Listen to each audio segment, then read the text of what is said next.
Hi, everybody. So we're a little bit later today when we're doing it, but when you actually have people who are considered essential at the moment, you have to work around their schedules. So today we're having a fun one.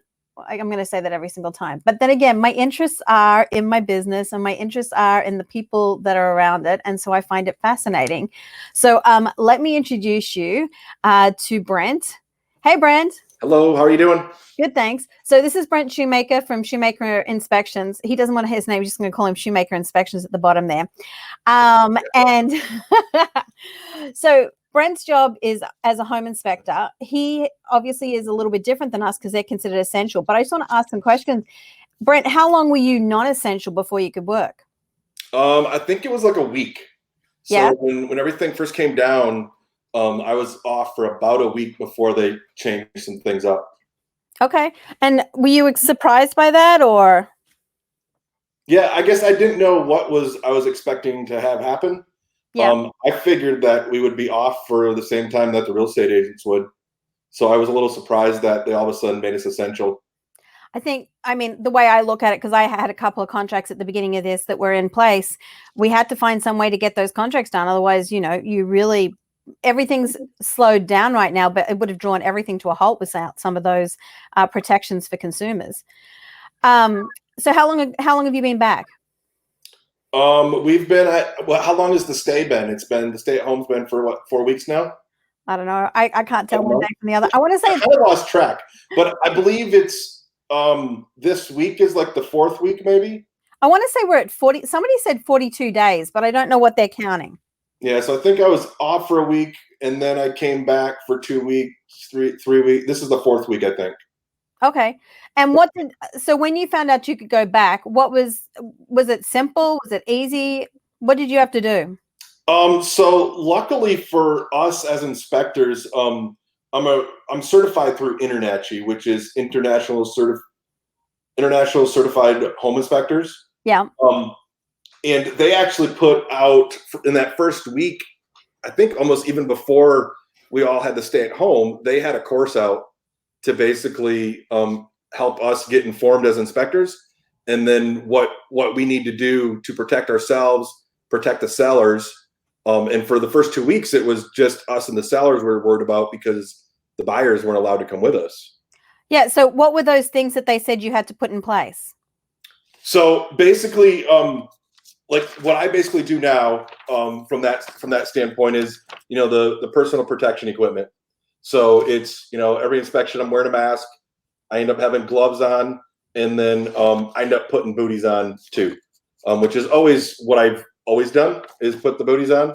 But it's adding the mask and the gloves, and then the other part of it is from the personal protection equipment. It's try not to touch as much stuff because sellers are having their lights turned on, things like that. But either way, I still have to check to make sure the door is shut, the locks work, things like that, open windows. So there is still stuff I'm touching, but it ends up, the fact that I'm using gloves. So I have, like, every inspection I have, get in front of the kid. So throwaway gloves. So I put them on at the beginning of the inspection. When I'm done, I got a little trash bag in my truck that I toss them into.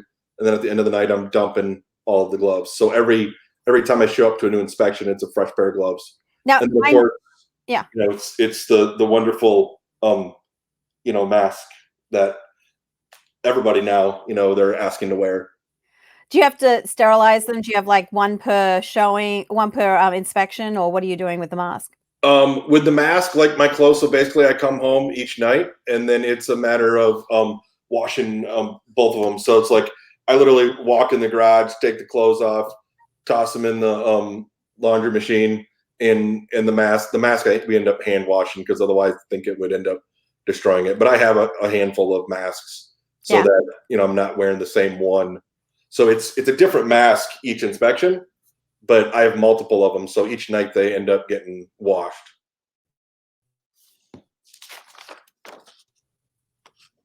Have you? Because I know you've always used. I know you've always used booties inside a house, the inside ones. Are you now having to use disposable booties when you go into houses? Yeah, that's what I did. I ended up getting a bunch of disposable so that I'm not using, because I had ones that were, they protect you from getting any moisture and stuff like that to get through them. And they were great and easy, but as of right now, I just stopped using those ones, and I bought a bunch of the disposables so that I can come in and out. So I've always loved the way that you do reports, and most of the home inspectors I work with do this. They've got lots of photography and detailed reports. In those, when you first went back in those that early time, how were buyers handling what you were bringing back in the inspections? Were they feeling like they understood everything? Because I know a lot of people want to be there for the whole inspection.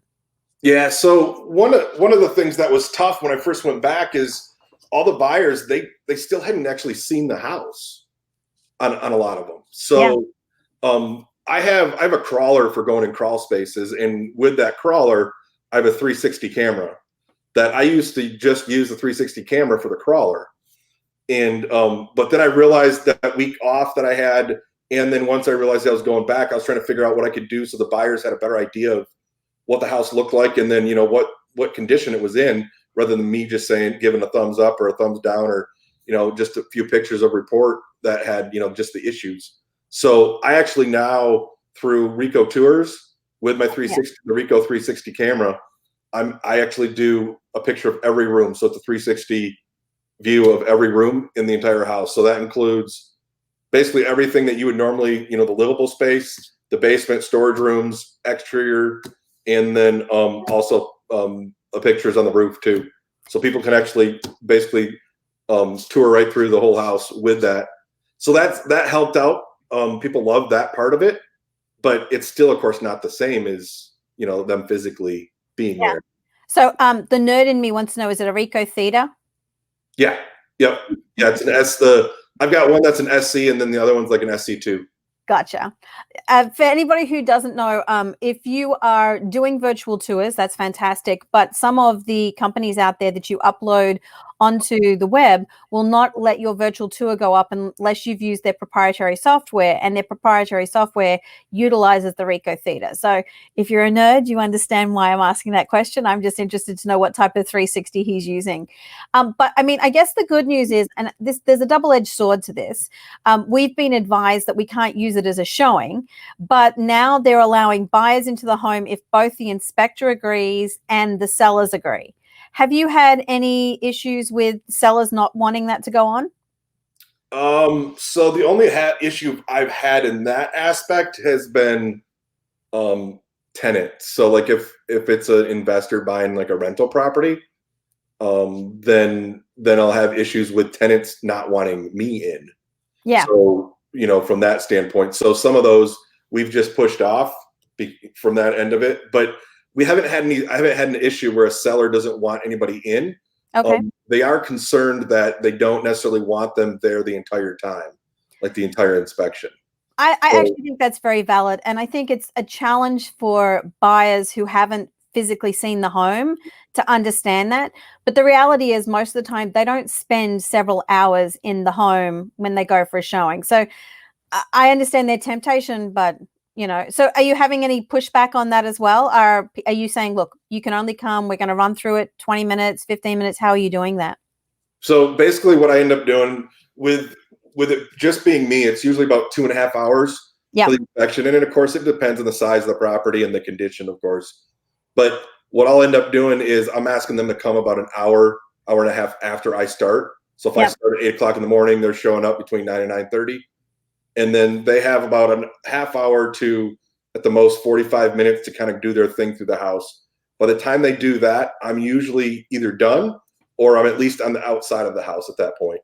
Gotcha. And that way, any discussions that we have, we're standing outside. I think that's really important. In the house. But then there's also, like, they end up having requirements too from that standpoint where, like, if the buyers, attending the inspection, then they're also masked the entire time. I'm asking them to wear gloves. If they're sick, then I'm asking them not to come. And if they show up and it's pretty obvious they're sick, then I'm not gonna let them in the house. And if they do have any kind of, like, if they say I'm not sick, but it clearly looks like they're under the weather, then I can pull my thermal camera out and take a temperature to see if. Oh, nice! I love that. I did that with one, and I was like joking with them from that standpoint.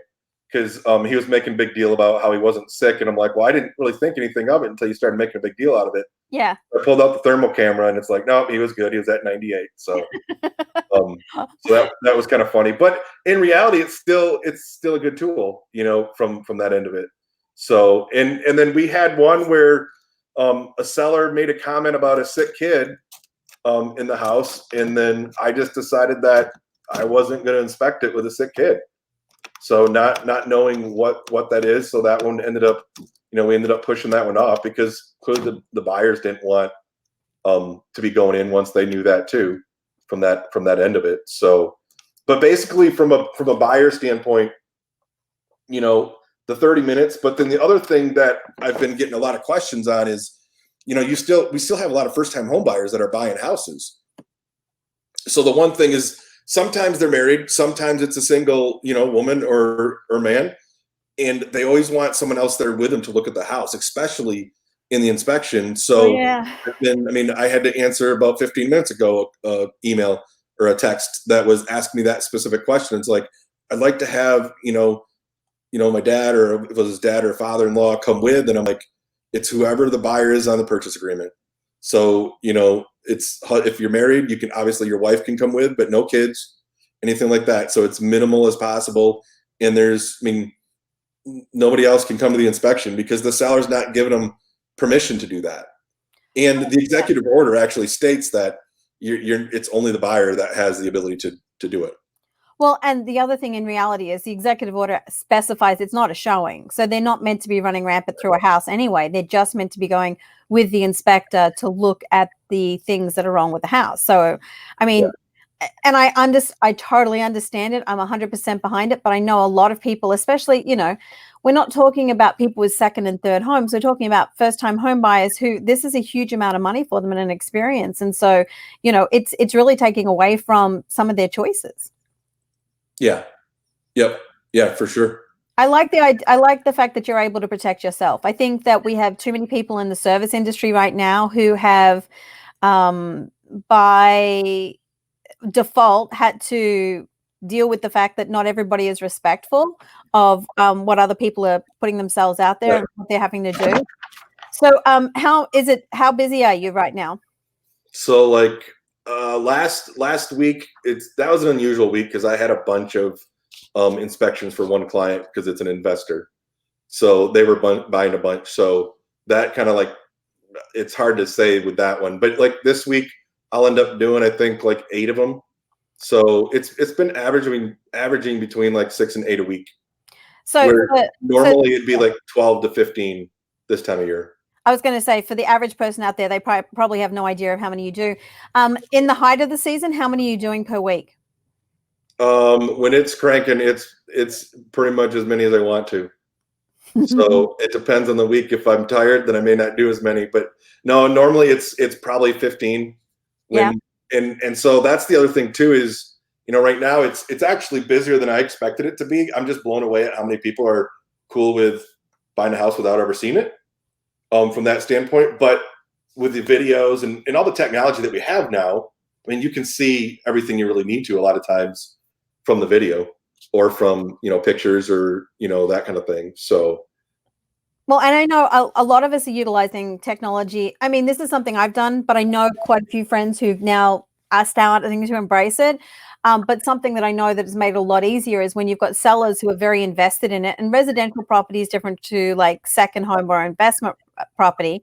But you have sellers who are wanting to sell their home. And so we're doing these showings where the seller is basically doing the showing on camera, and the buyer sits at home and the buyer's agent sits at home and the listing agent sits at home, and they walk through the home and they look at it all. So I think that that's changing the scale, but I don't ever think that it will completely replace it. It's just this time that we're in. No, videos can do a lot, but once this all passes, I'm sure there's going to be differences and changes for sure, but from the standpoint, it's going to definitely, obviously people are still going to want to see the house, but it just may not be as many. Sometimes there would be 2 or 3 showings for the same person. I don't know that you'll see that as much, or that I don't know. It's hard to say. But from inspection standpoint, I think, I look at it and it's like, even just the, whether it's maybe not the mask in the future, as this, passes, but even from a glove standpoint, I don't see myself going away from that. Okay. You Well, know, that was my next question is like, what changes have you implemented now that you think you'll keep? yeah, I think the gloves, I mean, even from myself, because in the end, I mean, who knows what you're walking into sometimes. Someone could be sick with something else or whatever it happens to be. But and from a glove standpoint, it prevents, yeah, it just makes everything cleaner. In some houses, you want the gloves on to protect, because they're pretty grimy and gross, depending on the house that you're inspecting, I guess. Yeah, we've been They're not all pretty. Hey, I've been in both pretty houses with you and really not pretty houses, Yeah, so I I know. I really know. understand. I've been in houses where they look great, and then as soon as you look underneath the surface, you're like, "Oh my god, it's a death trap." So, have you ever actually? That puts on a different point. Have you found in the years that you've been an inspector, have you found that you get sick more frequently, or have you found that you get sick and you don't understand where it's coming from? Is that something that you've even noticed in the past? No, like in all honesty, when my kids were little, like they were like bringing stuff home before they could really like fight, like a virus or a cold or something like that off. But honestly, I can't remember the last time I was sick. So from that standpoint, like I don't know, I guess my immune system has always been good from that end of it because, and yeah, I guess I just in all honesty, I think I've in 7 years, so I've been doing this 7 years now. I've called in sick to an inspection like one day in Wow. 7 years. Okay. And it's not because I just went sick. It was because like that was the one time that I did. And I think that one day technically it was 2 days. So it was like 2 days for that one flu or whatever that I had at the time. But otherwise I've just been I guess lucky or good from that standpoint, not having to worry about that. But maybe it's because some of the houses I go into, like I've seen or like been affected by so many different things that it's like it just builds your immune system up. I so I always think of this. So I, oh my god, give away my age, but I was born in '72, and I really feel like the world looks at cleanliness or what we do in a different way. And I think I remember my grandfather saying that it's good for us to eat a spoonful of dirt at least once a month when I was a kid. Like that, he's like, if they eat dirt, it doesn't hurt them, you know? Yeah. And I once read this statistic somewhere that we eat so many spiders per year. Like, I'm like, how many people have got spiders crawling across them? Because there's no way I'm doing it when I'm alive, I'm awake. Are they crawling in when I'm asleep or something like that? Right. Oh, we have a comment. Peg says that she's been in Icky Homes before too. Yeah. And the funny thing is it's not necessarily like the not so clean homes, usually they're like someone's buying them to do a renovation. They've been sitting vacant for a while and you only have like a little path that you can walk through. But the ones that are probably worse is the ones where you're dealing with crawl spaces that are just full of all kinds of stuff. And and there's clearly there's moisture down there, there's mold down there, there's all that kind of stuff. That's the part where like when I'm in there, that's probably makes me more nervous than, like the icky. It's a different type of icky, I guess, from that standpoint. So maybe you'll really incorporate masks more in your future too. I mean, that's honestly, mold is one of the things that I have the most concern about, and it's because family history. I know what happened to a family member when they were exposed to a lot of it. But the problem is that not all black mold is black, meaning it's not all bad if it's black, and not all other mold is good. Mold, it can be dangerous in different colors. So Right. Yeah, you see it. I mean, it's white, yellow, all kinds of. And a lot of times people will have it in their basement and then you call it out and they're like, I don't have mold down there. And then you explain to them where it is and they're like, it's not black, it's yellow. And it's like, right, there's different colors and like you said, not all of it is necessarily bad. Yeah, But, not all black mold is bad and not all other mold is good. That's, right. You Yeah. go into a vacant home that's been vacant for some time, it gets that weird surface mold. You know what I'm talking about. Anybody who's not been in a long homes are meant to be lived in, not in. They all seem to grow this. I mean, basically, you don't realize that it's on your feet, it's on your hands. You're walking it around your own house, but you're so used to keeping the temperature good, it doesn't necessarily come out the same way. Yeah, the vacant homes, it's like it's a vacant. I always call it a vacant smell, because when you think about it, most of the time, like I just did one this beginning of this week on Tuesday, one that's lake house type deal. It's been sitting vacant for who knows, I think a year, or a couple of years. But in the end, it's like there's no like air movement at all Mhm. for the last 6 to 8 months. The last time that the sellers were in there. They get So that weird, musty, yeah, moist, odd smell. Like I mean, I can identify it immediately. I wish smell-o-vision that I would when I do my walkthrough Wednesdays, which I've been missing terribly. I wish I could sometimes put smell-o-vision on for people because they really miss out on some of those details. I mean, but the thing with it is I'll inspect, like if a house has been sitting vacant that's, only 3, 4 years old, and you turn the furnace off, you turn all that stuff off that's moving air, it'll have that same vacant smell, Yeah. because it's just stagnant, and yeah, it gets hot, musty, or whatever in there. So Peg says stale and stanky. yeah, that's a good stanky. That's a good word. I like stanky. Well, so let's talk about some other parts of the business, saying that's really what we've seen with what's going on now and what you're going to change in the future. Do you think, given what we've gone through, do you think you'll see more pre-inspections in the future? Yeah, I've been actually bombarded with pre-inspections, which kind of sucks because I can't do them. So You can't. You can only do a contracted inspection, right, yep, under the order. got to have a purchase agreement, and then I thought maybe it was like, because I know Michigan Realtors came out and put that in something, and that's where I first read it. But then I'm like, oh, maybe they're wrong and they just interpreted it the way they wanted to, because like I literally have about 10 of them sitting on my desk where as soon as the stay home is done, they're like, give us a call because we want to do it. But then I ended up going on the Michigan.gov or whatever, looked it up, and then it specifically says in there that I think it even said, I don't know if it said you couldn't do pre-listing, but it was only for inspections that had a active purchase agreement. Yeah, I think Michigan Realtors had added pre-inspection to the requirements, so I know that was part of the push. Like, we're still non-essential. As I understand it, contractors are going back to work. Yeah, yeah. I think that was the announcement from 11 o'clock this morning. So that's going to be really exciting for a lot of people to be able to get it back out there, especially when you're looking at, there's a lot of like small companies that are one guy or two guys and sometimes family members, and they are working in vacant properties. I mean, there's a lot of obviously construction that goes on in homes where people are living in them, but there's so much more significant construction that's not happening in those areas. So it makes it really challenging. Yeah, and you're probably going to start seeing companies. So if the plumber is there doing his roughing, it's going to be the plumber only. He's not going to want other contractors on site on top of him. So it's going to be the plumber coming in doing his roughing, and then the HVAC guy or whatever order they want to do. But all of them coming in separate. And I think a lot of them do that anyways, from that standpoint, because they just want to have the site to themselves, do their thing. From a home standpoint. Commercial, it's totally different. You're going to have multiple people there, but they're going to have to come up with plans to be able to, prevent everybody from being so close and that kind of thing too. So, I think it's good for the economy. That's for sure.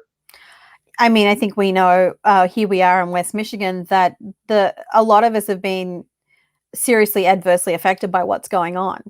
And it's all well and good to say that there's things out there, but when you can't access them because the big companies get in and take all the cash or whatever they else, or being self-employed is a challenge all in itself.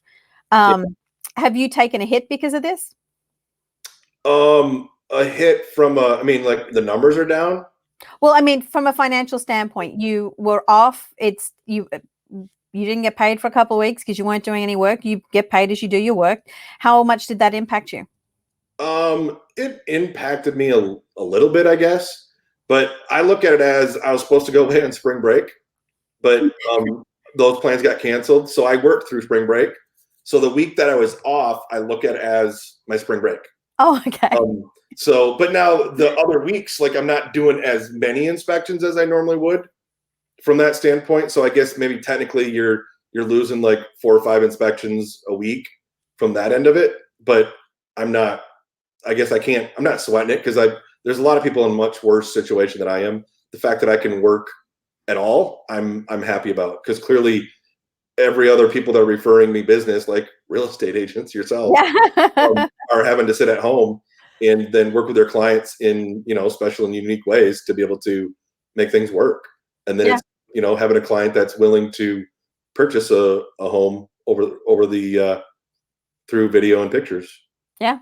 And there's a lot of, I mean, look, the reality is I was checking into something the other day, and I'm part of a Facebook group, which is all realtors from my area. And a lot of people are afraid of virtual anyway. They feel like they're opening themselves up to too much liability. So, catch 22, 6 of one, half dozen the other, what way you decide to go. What do you think is going to be the biggest takeaway that you think, like, has this impacted other people in your family? Is this something that you're going to take away from what's going on right now? Yeah, my wife is an RN, so it's been, from an impact standpoint. Yeah, I don't know how it's going to end up affecting us long term, but I think definitely it's going to change. I mean, the way you look at things is going to be different. I mean, from a business standpoint, in the back of your head, you're always going to be, all right, how, one, am I protecting myself? Because if I protect myself, I'm protecting my family. So, from that end of it. But then even too, from a kid standpoint, with having, my two kids at home, it's one of those things where, yeah, it's the whole, whether it's how it affects my business is really more of, yeah, you want to be busy, but you also want to take the time to spend it with the kids. Yeah. Are you in Ottawa? I just realized I don't know where you live. You live in Ottawa County? Yeah, in Holland. So you guys have seen a fair amount up there. I mean, Van Buren still is only at like 40. I think we're at 46, which actually is a humongous, that's like 25% in the last week. We were at 36 a week ago. We're at 46 now. Yeah. But I know Ottawa had a lot. How much is this impacting your wife's job? Is it something she's directly impacted with, or yeah? Yeah, she's ICU telemetry. So, Oh my God. So she's like 100% in that. Yeah, I mean, a good portion of the hospital is slow. Yeah. From that, like elective type stuff. But and even from that standpoint, it's hard to say. I mean, it definitely affects her. I mean, just the way that they do things now. I mean, now they're to the point where they're just assuming, that they're masked all shift. Yeah. So they're just not taking any chances. They're doing a great job trying to protect their nurses and everything. But it's still, from a husband of a nurse, it's nerve wracking to me because, obviously I go out and do inspections, but then she's going to the hospital where, there's, active cases, whether it's, she hasn't taken care of any of those patients from that standpoint, but there's still always that worry that, that could end up, it's got a better chance of affecting our family than it does the average person that's able to stay home and not go anywhere. So sometimes it is a little frustrating when you hear people complaining about being home, when it's like, there's times where I think, I sure would love that my wife didn't have to go to work and have to be put into that position. Has it increased her stress level, or is she someone who manages stress really well, or how is that? She manages stress really well. I mean, I don't think you can be a nurse and not manage stress very well, to be honest with you. But so she manages stress really well. But I mean, it definitely affects her for sure. And there's always going to be that worry from that end of it. But I think that just heightens her. So it makes sure that she's doing everything possible that she can to keep herself safe. And then it's, in herself and her colleagues and even the hospital. I mean, they're doing wonderful things to be able to do everything they possibly can to protect their staff. Yeah. Well, Peg said tell her to thank you for her service. And I think that we are all thanking all of our nurses, our doctors, all of our front end people. I mean, I think I'm not undermining it at all. I think it's super important that all of our emergency staff are recognized, but I also want to make sure that we're recognizing the service industry out there who, generally speaking, are on the bottom end of the market as far as being able to do things. I mean, from your care attendants in nursing homes to your workers in the supermarkets, there's a lot of them out there who are, I mean, I've heard quite a few people saying, well, $600, I should go on unemployment instead. They're coming from. Right. Well, and even, they always say nurses, but I mean, with the hospital, it's not just, I mean, it's so much more than just the nurse or the doctor. I mean, there's techs, there's, the housekeeping staff that when someone ends up, they're either able to go home or whatever, they're able to move that patient on to a med surg floor, or whatever they do with that patient. You still have to have someone come in and clean that entire room.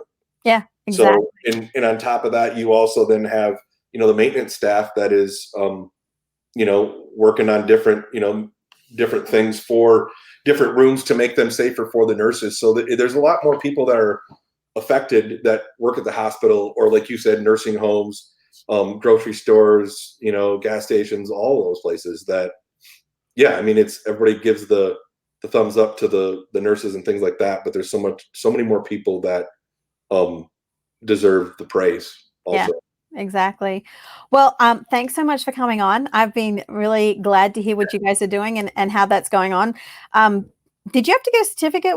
Did I see you post a certificate saying you certified in? Yeah. So that class that I was talking about for InterNACHI, you end up going through an online class, and then it gives you a certificate of completion, basically, from that standpoint. And that's how, like, for all my continuing education and everything is all done through InterNACHI. So you basically, they were set up like way before to be able to do all this online stuff. So they were just able to plug and play, come up with the class for everybody.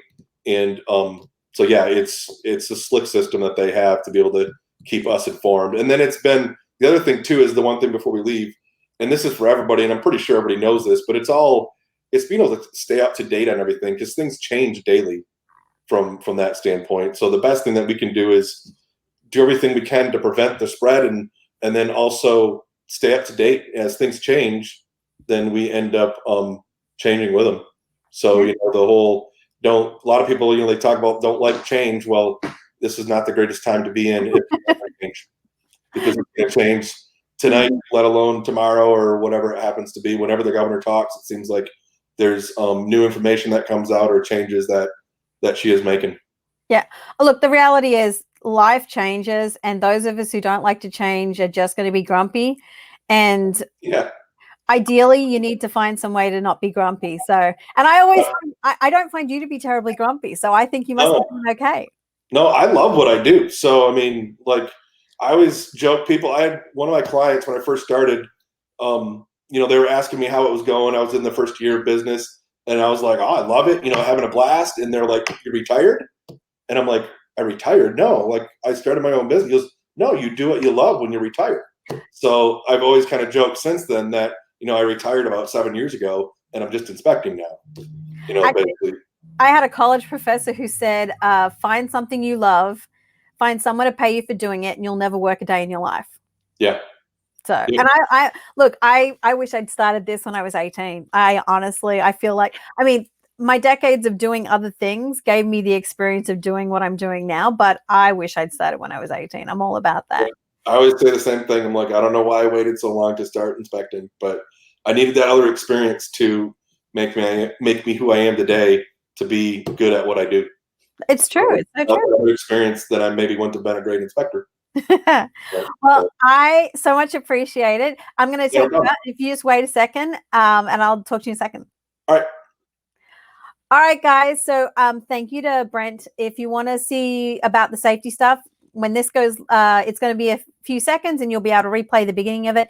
You can hear what home inspectors are doing to make sure you stay safe in your home as sellers, and you can also hear what's going on. Remember, this is Michigan and how we're operating in Michigan. It might not be relevant to everybody across the country, but InterNACHI is a big company, and so they're probably doing the same thing wherever we're finding our inspectors are essential, or our anybody who's working in the industry. So thanks for joining us, and we'll have some more coming to you soon. All right, bye.